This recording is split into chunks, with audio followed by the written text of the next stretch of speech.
Now, from WBZ Sports, this is Burton Ernie Talk Football with Fauria.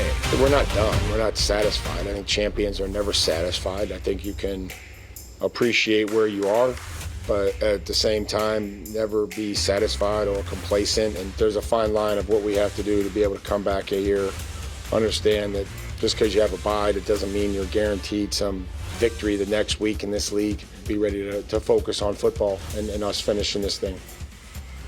Well, interesting words from Mike Vrabel as the Patriots head into their bye week, everyone.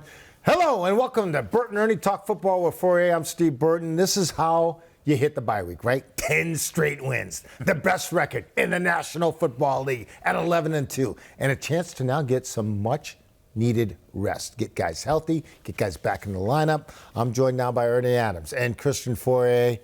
Wow. Let me just start by saying, wow.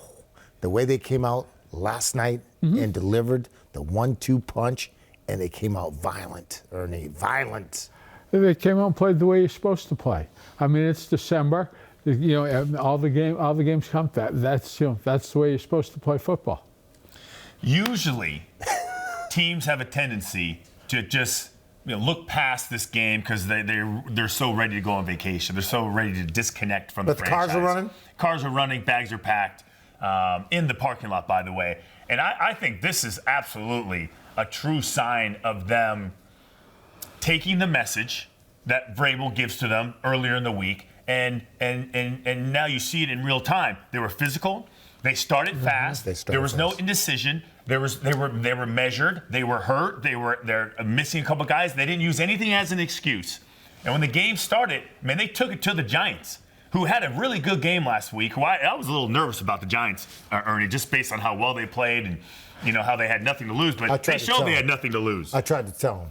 Yeah. We nervous about this game, but listen, he brings up an excellent point. They started faster this week.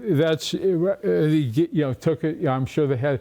That looked like team had. I'm sure they had a good week of practice and just kept it. The tempo. They understand, hey, we got something good going. There's nothing, you want to get a football team playing well in December, just have them all understanding, hey, we are playing for something. So there's, you got some motivation to go out, and play, as well as you can every week. Let's talk about this bye week, because here's the deal. When the schedule came out before the season started, right? You looked at the bye week and we're like, this bye week in December. It's ways away. That's way down the line. Now it turns out that this is a good thing. Well, I'll just remind you of something in 2001, where we ended up beating the Rams in Super Bowl 36. But we had our bye week at the last week of the regular season. Oh, you did? Sure, because Gillette Stadium was under construction. That was going to be they did it that way so they could get a jump on demolishing Foxborough Stadium, so they could get. So they put the bye week at the end. At the end, of course, it backfired. Well, the way it worked out, we had 9/11, so that we then played the second week's games after our bye week, and then we had the first round bye. So basically, we played one game in a month. Wow. Which was huge, which I promise you was absolutely a huge way to go into the playoffs. We had 2 byes, in 3 weeks. So let me ask you this: when that happens and you're rolling, how do you be careful about losing momentum? You know what? You get, because you work out. You've got your team buys in. They know it's important.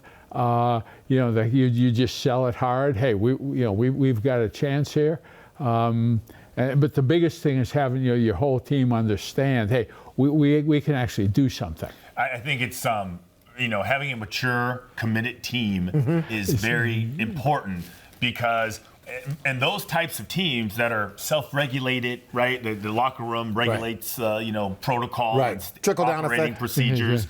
Nobody gets out of line. So, and that's what I was like, man, if they give them a week off, I wouldn't worry about it. They'll come back, they'll be ready to play. They'll be itching to get back on the field because it's too much time, because then you get out of your rhythm. So it'll be interesting how they handle it. But I am assuming, like, you can realistically, during this. You can get 2 good practices in during the bye week. It's a great chance to go over, work on some of your fundamentals that you haven't done well. Self-scout. I mean, there's a lot you can get done. I mean, the biggest thing the Patriots have done from week 1, they've just gotten better every week. Which is what you said at the beginning when we first started the show. Can this football team get better every week? And that is the critical part. Credit to everybody down there, every player and every coach. They have done that. And I would just add that people will question this team based on who they play, the quarterbacks that the defense went against, and they'll try to diminish their accomplishment and their wins. And they'll ignore the road win in Buffalo, the road win in Tampa, and act like it doesn't exist anymore, which is crazy, but it happens.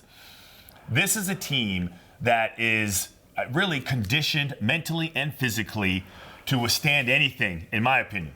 And most of all, you don't worry about what anybody else is saying. It's just the people that count are the players and the coaches, and you just got to block out the rest of the world. Can we talk about Drake Maye and what he has, just his growth this year, what Josh McDaniels and this staff has done with Drake Maye? I mean, you saw a guy just develop right before your eyes. And I thought it was some perfect examples last night. We talked about the first week of the season. Well, he didn't see the safety, didn't really know what he was looking at. Now last night, safety, he has to scramble around a little bit. It was almost 8-yard completion to Henry, but it was you saw everything you wanted him to do. Everything he needed to improve on, he did it. I think that his greatest asset that has shown up to me recently, especially in last night's game, is what? Forget about the deep ball, forget about his ability to see the defense. I think he sees the game the same way Mike sees the game. And how Mike wants the game called, it's like another layer of complementary football. Case in point, he's scrambling in the fourth quarter. He slides. He had like 10 more yards. He could have got more yardage. Could have gotten a first down, all those things. But he realized that the most important thing, we're not the stats, we're not the numbers, but the fact is to get rid of the clock, is to kill the clock. So, I think he just sacrificed his own stats for the betterment of the team, which is the ultimate goal. So he understands that. I think that is such an nobody's talking about that asset that he has, and I feel like it's so important. And the biggest thing for Josh McDaniels as the offensive coordinator, when he calls a play, if he knows that the quarterback is going to be thinking exactly what he's thinking, that's critical. You can't call plays if you call play, I hope the quarterback does this, I hope he does that. No, I call play, I know. You got to know. I know that he's going to see the game exactly the way I see it. I got to know. But that's all part of the teamwork part of it. Petey, I got to know. I got to know. I got to know. I got to know. Here they come. Just like that bear. Here I come. I should do you that. come in there. You come in, just step in. All right, welcome back to Burton Ernie Talk Football with Fauria. We're talking about the Denver Broncos, Ernie, and tell us why. Well, we're talking specifically about their game this past Sunday night against the Commanders. Okay. Set the stage. Set the stage. So it's in overtime. Broncos had 28-27. The Commanders score the touchdown, and they're going for 2. So it's all on the line. If they make the 2, they're going to win the game. If they don't make the 2, they're going to lose the game. Right. It's an important play for the Patriots because of the way all the tiebreakers and play. And I am violating my own rule talking about playoffs in early December. But the reality, you're in the media now. You have to. I know. And they're headed straight there. You're on the dark side. But the reality is the Patriots somewhere. They need somebody to beat the Broncos, and they're not going to have a chance to do it themselves. So somebody has to beat Denver.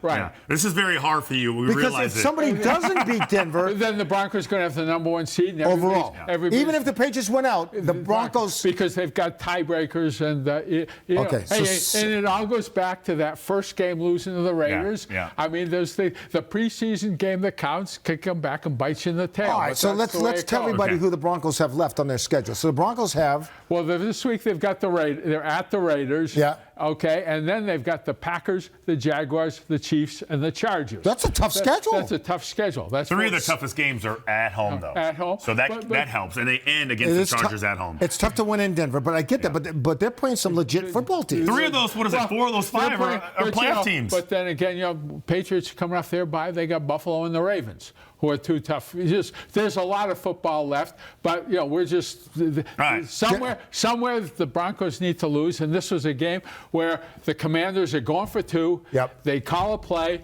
They should have hit it. It's open. They didn't hit it. What happened? We're What's going the to play? talk about why. So what they did, they shifted the back in the backfield. The fine guy comes back in. He's matched up. He's got a man-to-man. Right. So and we know you can't pick in the National Football League. You can create traffic problems for the defense.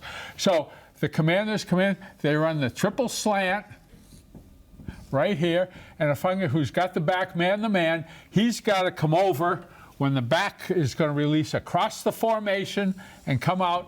He's got to come through all these people. All that traffic. And they don't block him, but they did a great job just kind of getting in his way, slowing down, jumping out of the way so there's no contact. So he can't cover him. So he can't just come. So he's beat. Basically, nine is beat on this back going to the 5. You should hit it. It should be a 2-point play. Commanders win. Okay? However, there's a little problem. What happened was, coming off the edge here, they have Benito, who's a big guy. Looks like he's about 6'5", big guy with his arms up there, bats the pass down.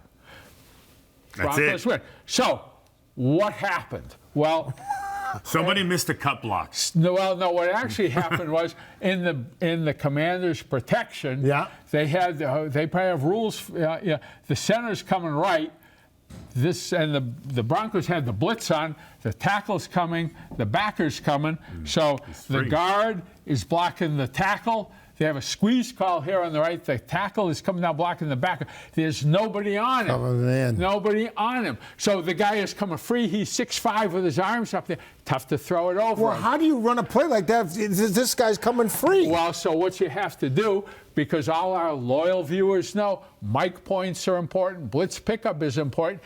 As a quarterback saying, I know I got a hot guy coming over here. I don't want a defensive lineman coming free with his arms up here. I got to recall the mic, send my protection this way, so the centers come this. Now the guard's on the back. The tackle is on Benito, so he's not coming free. And there's probably a good chance if they get the protection redirected, because you got 3 people blocking back here. Redirect the protection, hit the back. So what you're saying is it's on the quarterback to make the call to change. Because I don't really know in the Commander system how they do this, who's responsible. It could be the center. Could be the center. I got you. There are some. Listen, the San Francisco 49ers, they don't believe in redirecting the protection. And you know what? They got in a little different formation, same thing, except it was playing the Chiefs at the 4th quarter of the Super Bowl. If they'd redirected their protection, 49ers might have won a Super Bowl. All right, so we got about 30 seconds left, right? Yeah. So because of that, Benito comes free, and the Broncos have a great plane ride home to Denver. And when you look at the big way picture. The season is, like this one play, this one decision, a Cliff Kingsbury system, by the way, who was basically a ball boy here when he was with New England. Okay, this is his offense, and this guy, even though he's free, like getting him on the ground is paramount. And sometimes you think, okay, what are the odds of this guy knocking the ball down? Well, even if you don't, just the fact if your tackle's blocking him, he has to have his hands up. He can't just run free with his arms up in the air. So that one play, it may be the one play that makes the difference. That just makes the entire difference. But it sure made the difference in this game, because it's a 2-point play at the end. As you're playing for, as we used to say, all the marbles. All the marbles. All the marbles. So they got screwed at the drive-through. Basically. That's what we got. Yeah.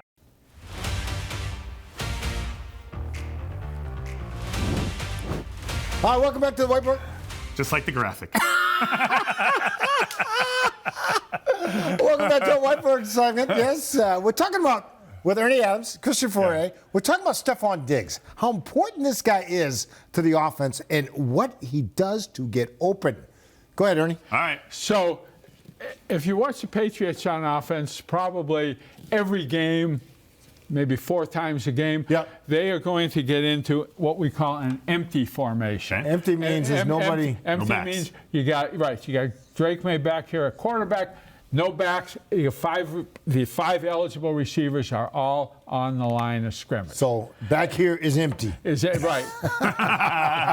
right. Gold star for Steve. There you go. Right. Which is, and this is, the quarterback's got. This is where the quarterback's really got to know what he's doing with protection, because you can get free blitzers coming in here.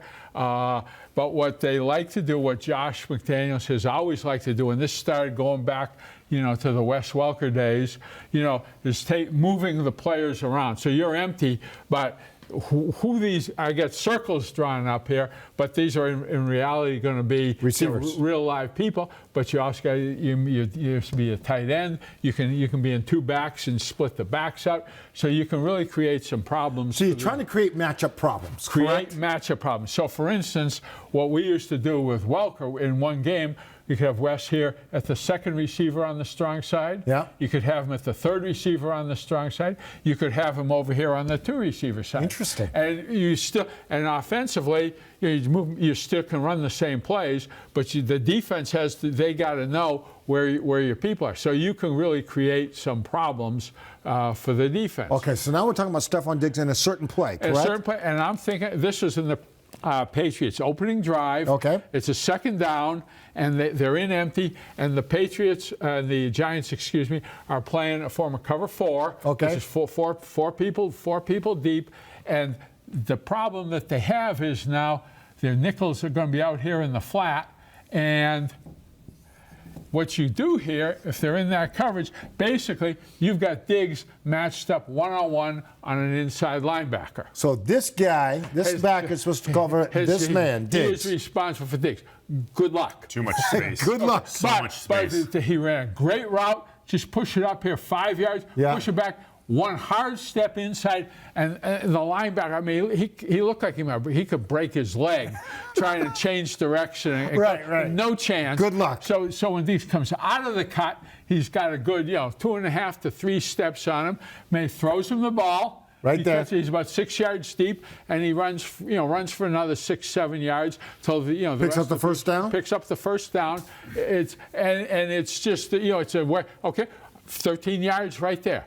I got a matchup. The defense, I know this linebacker is not physically capable of covering Diggs. Covering him. No, it's not a fair fight. And the beauty of this is you got lots of space. So, and based on the relationship between these two now, you can cheat in a little bit. You can take your time. I mean, his eyes are going to look left, look right. He's going to know where he's at. And they just find the voids. They just find the open area. And this is what they've always called the jerk route. If the linebacker if he decides, I'm just going to jump out play, he can off this move, come right back inside. Right. So it's like going out in the backyard.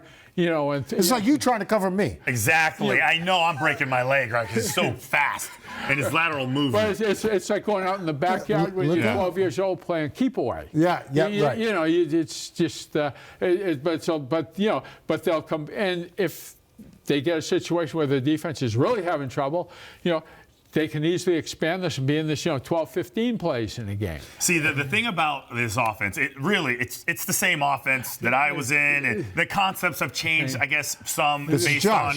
But it's still Josh, and to me, it's easy to identify what he's trying to do, because guys like Diggs, if you really want to use them like Welker and like Julian, they need to have the ability to mentally, deal with all the different positions. Because even though you're here, your rules are going to change, the hot rout's going to change, and they got to know where you're at. So that's a tough position to be in because they put so much on your plate. Hey, good stuff. Right, but this is why.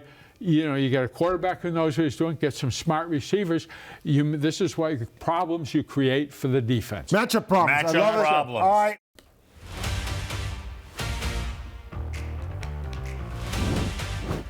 All right, welcome back to our final segment. Burton Ernie Talk Football with Fauria. We're talking about the Buffalo Bills. December 14th, 1 o'clock game at Foxborough. Hat and T-shirt game. Patriots win, they'll be AFC's champs. They will be AFC East champs, and if they win, you come in after the game, and it's hat and T-shirt. There will be a hat and T-shirt in your locker. Now, how many hat and T-shirts do you have? A lot. You kept I got every one of them. every one of your hat and T-shirts. I've got them all. Somewhere. What about you? No clue. No clue. I'm sure they may be somewhere. Here's the crazy thing about Hat and T-Shirt Day. It's baseball has the same version of this, but there's champagne. They put they clear out the locker room and they're just having a grand old time. It's not quite the same. Why'd you keep every one? Who told you to do that? Well, listen, it's a significant accomplishment. You're not going to just take it and throw it away. Well, that's what he did. Well, you know why?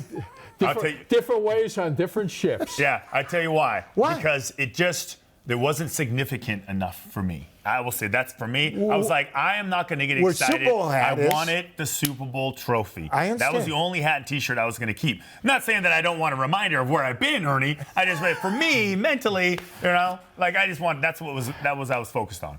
And I have, from the last 2 Super Bowls we won. Yeah. Coach Belichick gave everyone on the staff full-size replicas of the trophies. Believe me, I have those. I believe. Oh, those are great. I believe that. Yeah. All right, Buffalo Bills. Scary at all coming in here? You bet. They're a good football team. You're going to get their Sunday punch. They're going to get everything they've got. Were they desperate? Are they desperate? Yes, they need. You bet. When you're chasing one of those wild card, so they're 8-4. You got the team like the Texans right behind them. Yeah, they need to win. Yeah, it is important for them. Like, listen, again, the Patriots beat them up at their house. Right. The last time the Patriots would play there before their new stadium opens up, they got James Cook is phenomenal. We always know what Allen can do. Defensively, they're better. They're gonna. And here's the crazy thing. Yeah. The Patriots have the best record in the NFL.